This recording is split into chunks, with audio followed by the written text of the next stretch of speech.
Hello and welcome.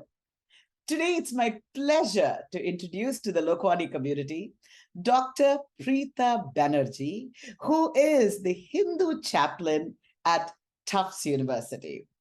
She is a spiritual companion who draws on a broad and deep range of experience, having spent over 20 years in academia, coaching and consulting as an advocate, educator, researcher, and author.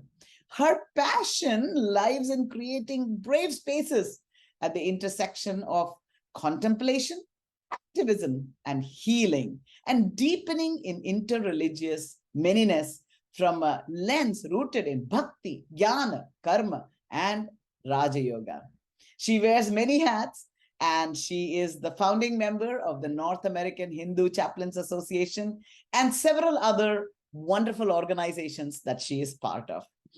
In her past life, she has served as a strategy consultant. She has a PhD in strategic management from Wharton School and has recently, of course, completed a very different degree, a graduate certificate in interreligious studies at Hartford International University for Religion and Peace. Preeta, what an incredible person you are, and welcome to Lokvani. Namaste. Thank you so much. Thank you for having me. Fantastic. I mean, I think it's not often that you find a consultant from strategy going into spiritual consultancy. So I would love to know what it is to be a Hindu chaplain. It's not, I think in the past, we didn't have them at universities. I think you grew up here and, you went to universities without having a Hindu chaplain. So what does a chaplain do? What does a Hindu chaplain do? What a beautiful question. So I want to answer that I'm trying to be what I always needed. I'm trying to be that person that I could go to speak from my heart, all my troubles, all my concerns, ask bigger questions of life, and someone who could sit there without any judgment, without any opinion, really has no plus or minus in my decision, but just wants to affirm that I make the right decision for me. And that is who I'm trying to be for students, whether it is in what course do I take, what major, do I stay at Tufts, how do I deal with difficult relationships or loss. We've had a lot of loss in the recent years, a lot of students who are trying to make up for experiences that were changed or shifted by COVID. And so that is my main role, primary role. And then the second thing is education, helping students find resources to learn more about their particular way of engaging with Hinduism. So that's so beautiful. So it sounds like you are somewhere between a counselor and a spiritual advisor. So I didn't know that that's what it is. And so why is it important to have a Hindu chaplain? Is it that you bring a special kind of view to the counseling that you provide? I am specially trained, and there is a special training for chaplains on university campuses. And that's why it's so important, because I think unfairly, unduly, all of this has rested on the students to do on their own. And we know that Hinduism is part and parcel individual, but done in the satsang, in the group, in the community. And so a lot of my role is to bring community together, whether it's to have a speaker about a subject or discuss a book, or to just enjoy a puja together. So that's a lot for a student who has courses and is new to campus and figuring out their life. So it's very important to have extra hands and legs and eyes and ears to support that kind of development. And other faiths have had that for many years, and we're just starting to provide that kind of support on campuses in this way very recently. That's fantastic. I mean, I remember coming and doing pujas at Tufts, and I remember the Hindu student group wanting Hindu advisor, and then later on, it's so glad to see that there's a Hindu chaplain on campus. And now this is a phenomenon that's happening, I think, in many universities. And you are part of the organization of chaplains, and you are actually hosting a conference for Hindu chaplains, I think. Could you tell us a little bit more about it? It's so exciting to see a Hindu chaplaincy conference coming up at Tufts. So tell us about that.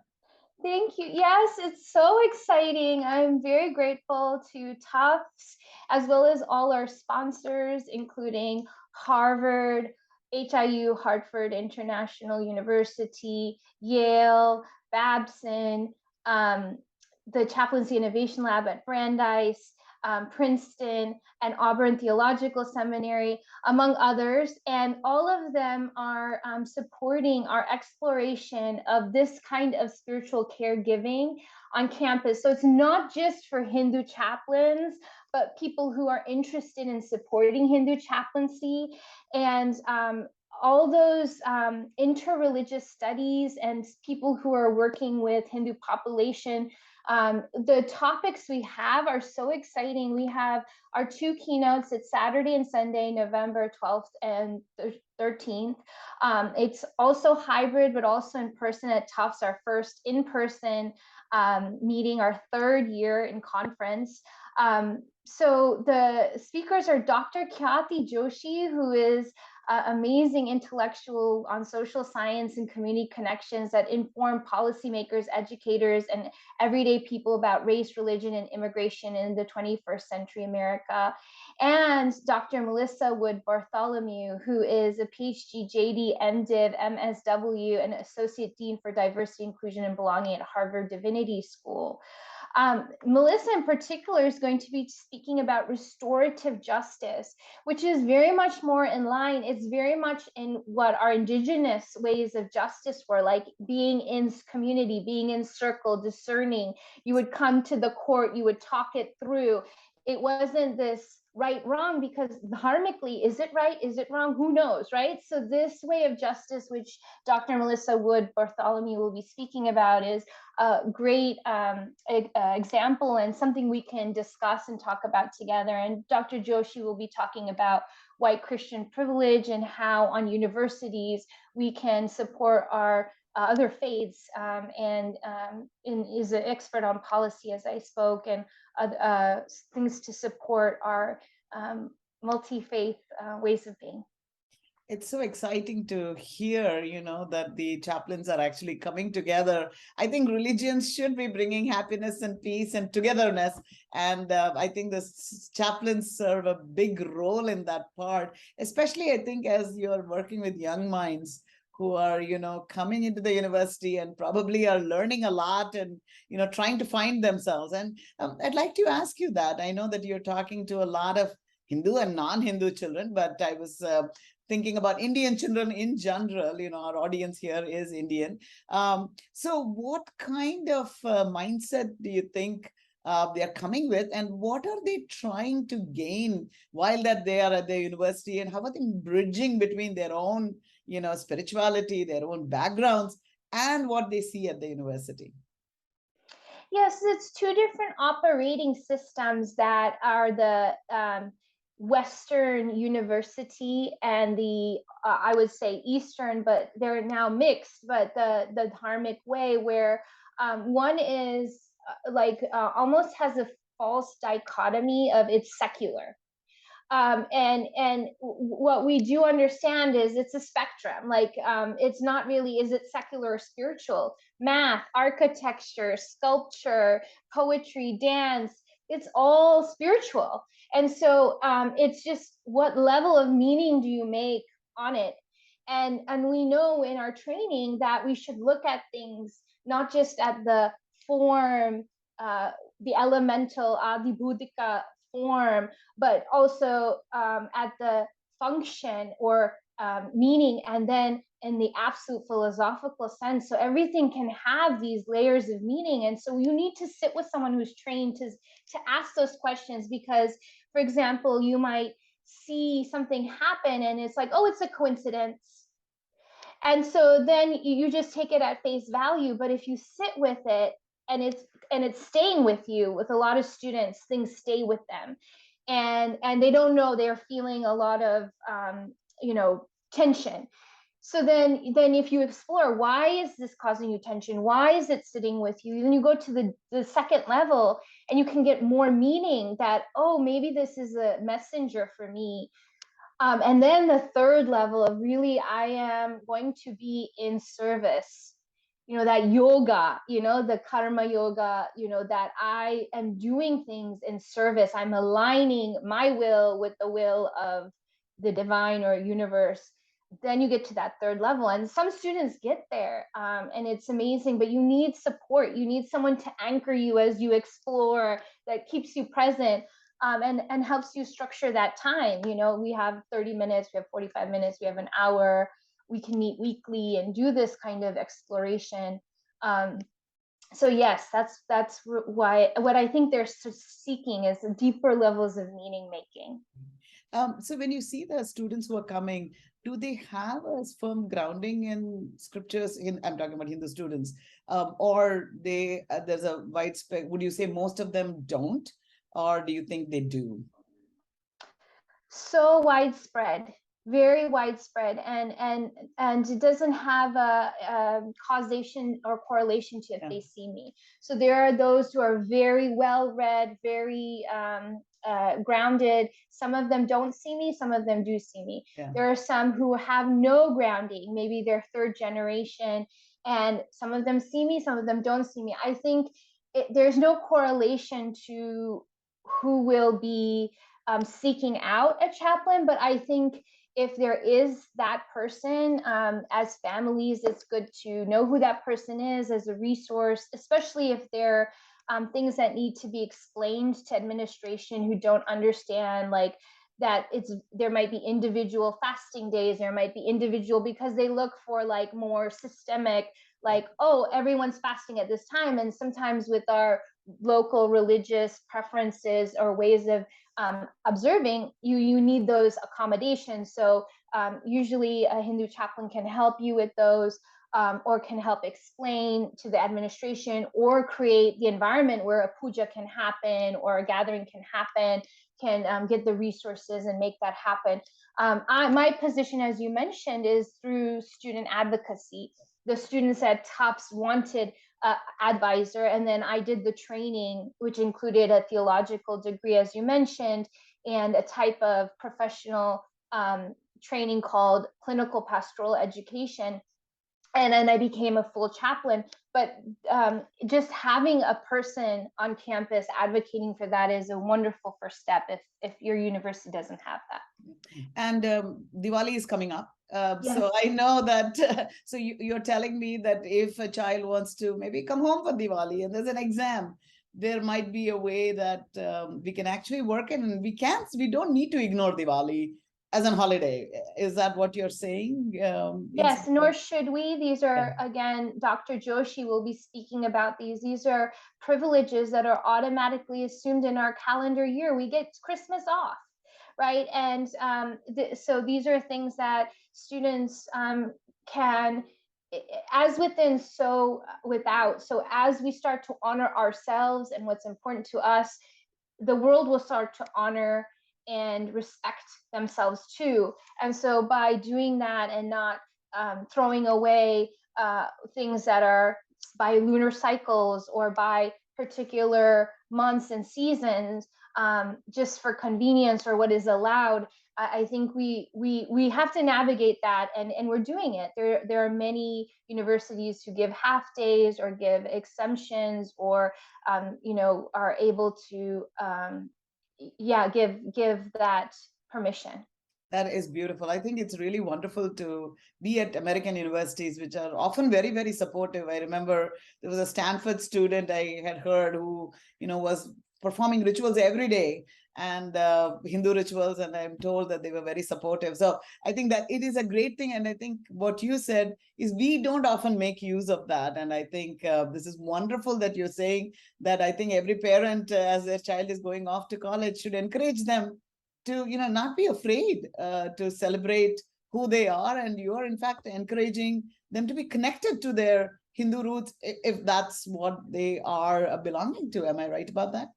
Absolutely, and encouraging them to belong to their Hindu roots and their particularities with other Hindus who are tied to their particularities. We can be pan-Hindu and Yeah. celebrate together and observe our particularities, yet be in community.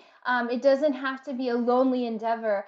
And also another thing I would love to point out is we've talked about calendar scheduling, resources. The other thing that Hindu chaplains can help is diet. I have a lot of students who have maybe a Jain diet, or like they don't eat certain, or vegetarian, and so it's really important that those resources are given, and those that we get that kind of food that is, so everyone can eat equally at events, because often we have something that's like with a protein that might not be consumable for vegetarians. So it's important that those also are followed, especially if people have these practices going into the university, because we know that ritual has important significance. We know that it does things for cleansing our body and mind and grounding us and our spirit. So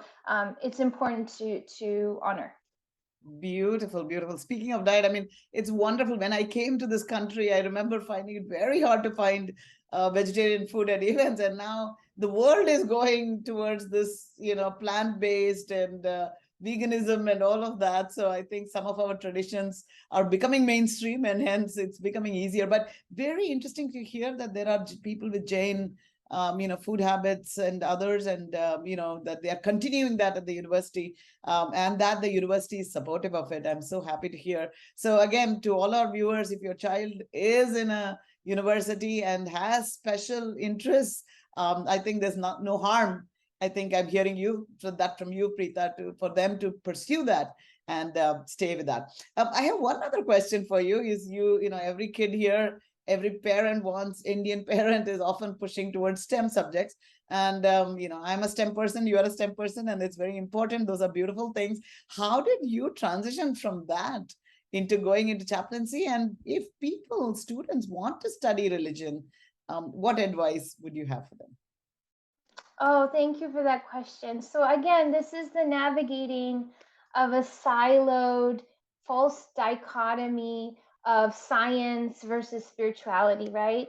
I think both would agree that science is spiritual, and we do revere math in our Vedas, and so as a spiritual science. And so I do have students who we at Tufts have a new interfaith civic studies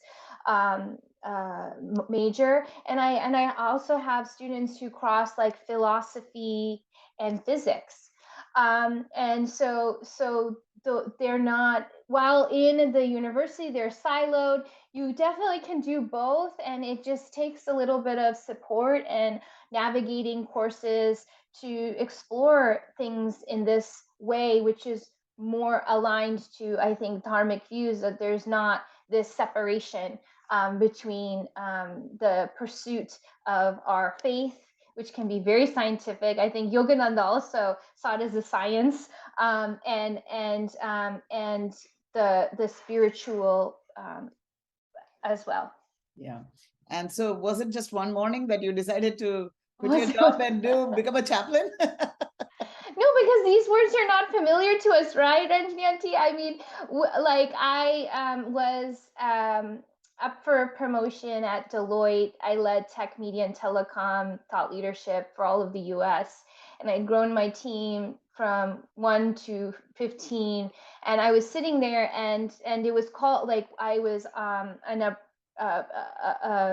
program where I was a mentor, and my mentee, who's an entrepreneur, asked me on their board, and I was very disgruntled. And I said, "Why? Is it because of Wharton? Is it because of Deloitte?" And they said, "No, for your spiritual direction." And I remember that was the first time that somebody saw that in me and used words.